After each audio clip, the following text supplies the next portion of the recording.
I'm trapped behind a box again. Let me move this. There we go. Dang, this lighting is not great. Hold on. There we go. That is much better. One of these days I'll be able to invest in a proper lighting setup. But, oh, that costs money, and I spent all of that on this thing. Yeah, I'm just gonna cut right to the chase. We are unboxing, really one of my holy grails. I'm very lucky to have gotten my hands on this. So yeah, I'm not gonna ramble on any longer. I'm Luna, this is Lunatic History, and today we are unboxing the Navy Mark II head canister gas mask. Let bury the hatchet, let bury the hatchet, let bury the hatchet in the Kaiser's head. We'll crown him on the noodle, make him whistle Yankee Doodle, shouting the battle cry of Wilson. Now, like I said, this is something that is really my holy grail, one of them at least, and something I never really thought I would see. These just do not pop up very often at all. And I'm very glad that I actually got the opportunity to get this one. And going off of the pics that were up on eBay and everything, what seems to be some excellent condition. Oh, there we go. And to get it for, you know, a pretty good price as well. Obviously, I didn't get an absolute steal on this. That would be, oh, insanely lucky. But, you know, I think I got a fair price on it, much in the same vein as, like, the body armor I have here. I think, you know, it's hard to judge price, but I think I got a fair price on it at least. Oh, there we go. Yeah, I'm standing up now, so apologies for my face being out of frame. I don't know, maybe that's better for some of y'all. Yeah, no, as I was saying, one of my holy grails, something I never thought I'd actually see, so I'm very glad to be unboxing this. Cannot wait to see this thing in person. Oh, there we go, there we go. Okay, let's just set the knife aside. Hope we don't need that anymore. And let's get this popped open. Ooh, we got a lot of packaging in here.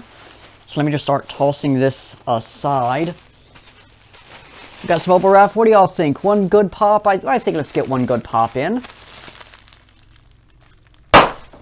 Oh, that was nice right there. These have the big pops. Yeah, I might have to hold on to all of this. I got some things I'll be selling pretty soon, so it'll be nice to I don't know, be able to in a sense recycle this. How do I need to go about getting all of this out of here? Because this is a lot of packaging. I'm gonna grab another box real quick and just toss the little packing peanuts in there, so I'm not just tossing them on the floor and making a whole mess. Actually, you know what? Got space in the desk. Let's toss them in there. That I'm covered up again. That makes things easier. The real trick is just getting to the point where I can get a good grip on this thing, because it's an unwieldy shape for sure. And I think we have reached that point. So let's shake y'all aside. Oh, very carefully with this. Very carefully. I do not want to risk damaging this thing at all. So just stay there. Let's hope that's good. Let me just make sure there's nothing else hidden away in here. No extra parts or whatever. That's just packaging down at the bottom. That's just further packaging. Alright. Let's just set this box aside. And, okay. Let's take a look at what we've got here now. I do not think you'll realize how excited I am about this. Let's just, again, very carefully. I do not want to risk damaging this at all. Oh, that is... Oh, what I'm seeing is already beautiful in there. Okay, so it is... Looks like we got a little bit of packing right in there, so let's just toss that aside. Okay, let's try to sort of fold this out around it. This is a very slow reveal. But, oh, this is incredible. This is absolutely incredible. Okay. And finally, lift it up and get you out of here. All right, so we're gonna look at this in two parts. Yeah, this is definitely mostly loose. I can probably, let's see.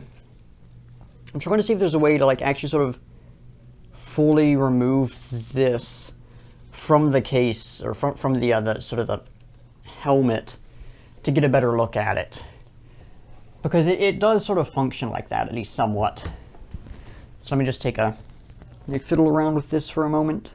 Okay, so this side did come loose at some point in the past, but it looks like this one can actually go back through with relative ease. There we go, there we go.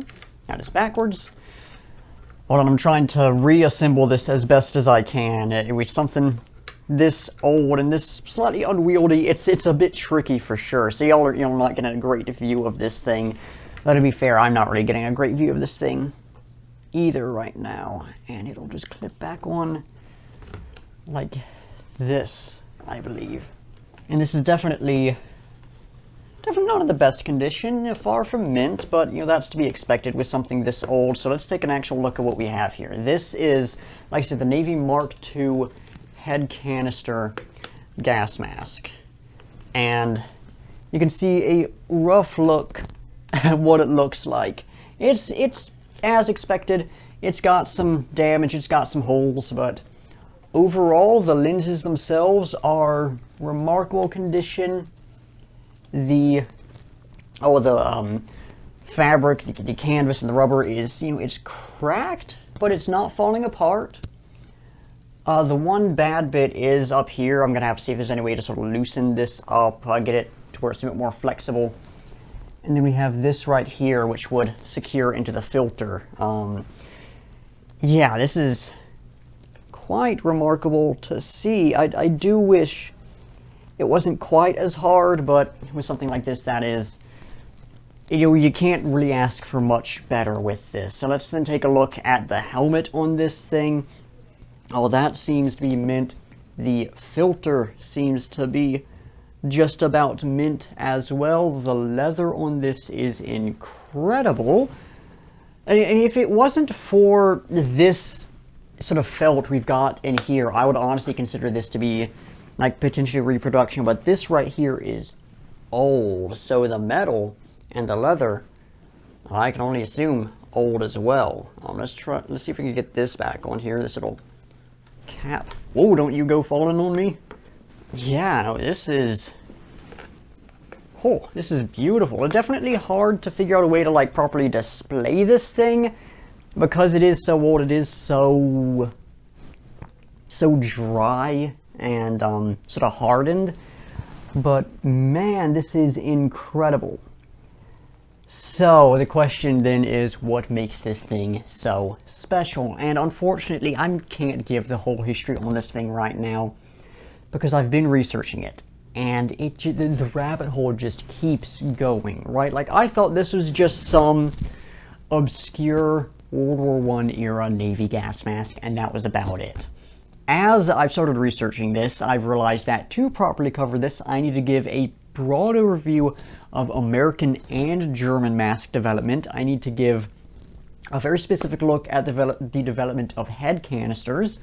I need to give an overview of naval mask doctrine. And I need to give a very specific look at the run of the Mark I Navy mask, the Goodrich-Tissot head canister mask, and then this mask, because those all tie together directly. And then also there's topics like the variations of this and the civilian usage this thing apparently saw. It just keeps going. So what I'm going to do here is give sort of just a brief overview of the history of this thing, and let me move it into frame a little bit better while we do that. Again, not a great way to display this. Like I said, there is a lot to cover with this thing, a lot. And so my research, I mean, I've been doing what I can with it, but it's finals time, right? There's a lot to do with schoolwork. I got a lot of just personal stuff going on. I don't have the time to knock out all the research in, it was like 3 days that I actually had time to work on this before it arrived.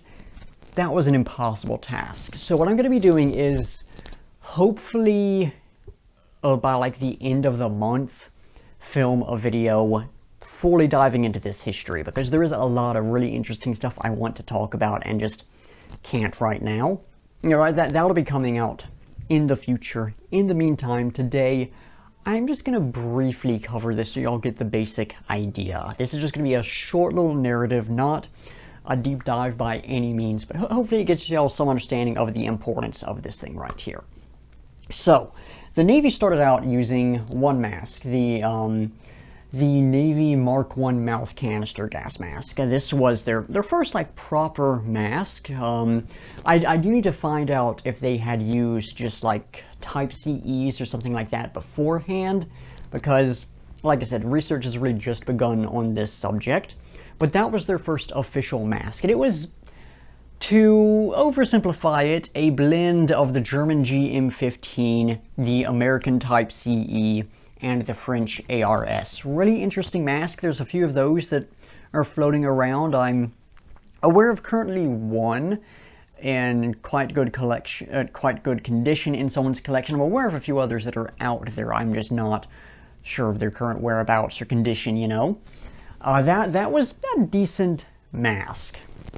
But the Navy really needed a mask that was compact and didn't, you know, it wasn't going to get caught up on all the piping and such that was within the narrow corridors of the ship hulls and such. And so they adopted a line of sort of developmental thought that had started out in the Army and had been realized to not have much application, that being the head canister. And the Army had a few significant designs following that feature, such as my personal favorite, the Connell, which is such a goofy looking mask, and I love it. But the sort of design philosophy was found to not be too useful for Army purposes, but for the Navy, there was some promise there. So there were two masks that were undergoing somewhat subsequent development. The Goodrich-Tissot model of 1918 head canister gas mask, and the Navy Mark II head canister gas mask, or more accurately what would become the Navy Mark II.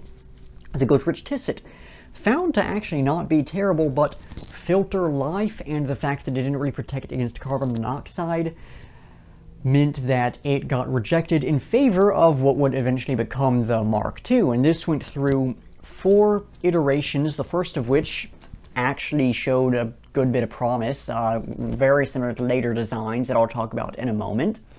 And then the second design, a little weirder. Third design, nearly identical to what we have here. And then the fourth design, which we see here, which, cool, super cool. The Navy, they end up adopting this, and it actually works really well. You've got the head-mounted canister, the CMA3, a really effective filter to my understanding. Again, more research is needed on that topic. It's got a good design, the double tissot tubes going up to reach the single point in the center of the filter. When not in use, it can be plugged up for to keep the seal. A flapper valve for exhaling mounted between the tissot tubes for, for really good sort of placement on that.